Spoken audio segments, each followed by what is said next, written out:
Jason Tatum playing like dog water, Jason Kidd calling him out for it. But somehow the Boston Celtics are still up 2-0 in the finals against the Dallas Mavericks. And I'll tell you what, looking at their number one player, according to Jason Kidd, Jaylen Brown, doing pretty well for himself. But Jason Tatum has been struggling.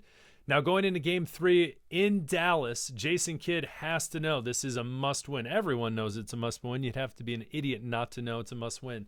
So going into Dallas, is he trying to give them some edge, trying to tear apart the Celtics any way he can, trying to make decisive claims that Jason Tatum, who is clearly the best player on that team, isn't the number one player?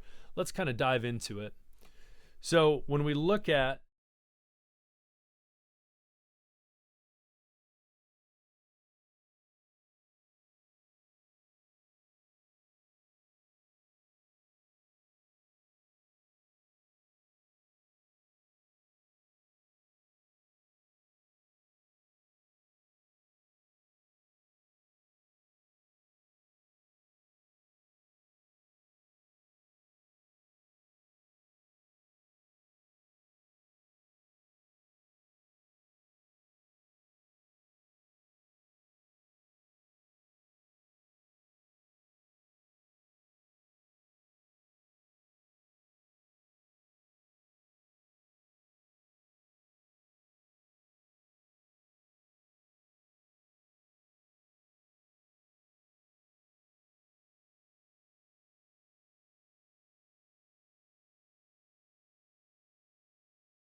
Jason Kidd, shoot your shot, do what you got to do.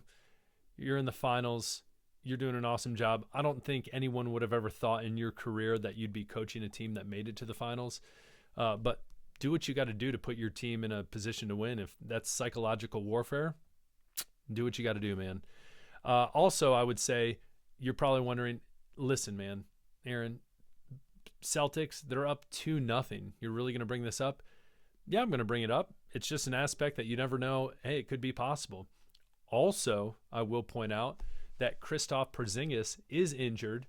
He did come with the claim that he was going to play no matter what and he would die on the court, which just got to say that man has that dog in him, if you know what I mean.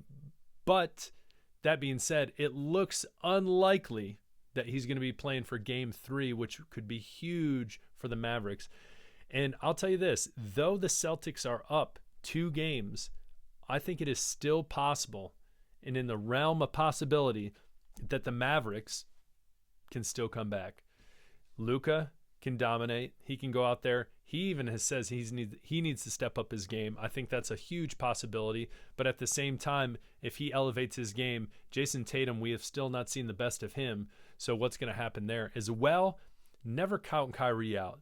Yes, he can have some up and down spouts, but when it comes down to it, I think that Kyrie has a ton of potential. If you look at his past, though he believes in flat earth, take that as you will, the man can ball, okay? So when it comes down to it, he can still come out and shoot the lights out.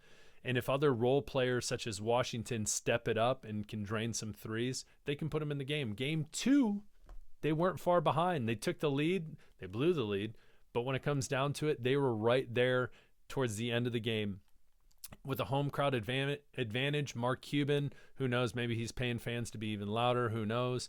But when it comes down to it, they're going to be rowdy in Dallas. They're not going to roll over.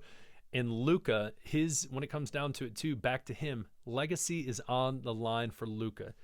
He's coming out there. This is his first finals. He wants to be able to prove that he can be a leader. He can cement his legacy as making it to the finals the first time and not losing. But at the same time, again, Jason Tatum, one of the greatest players in the world, not according to Jason Kidd, but Jason Tatum still has a lot to prove. So who knows? Will this series end in a 4-0 sweep? I don't think so. At minimum, I think it's going to be 6 games, and I think the Celtics are going to take it, but we'll see. That being said, ladies and gentlemen, thank you so much for watching this video.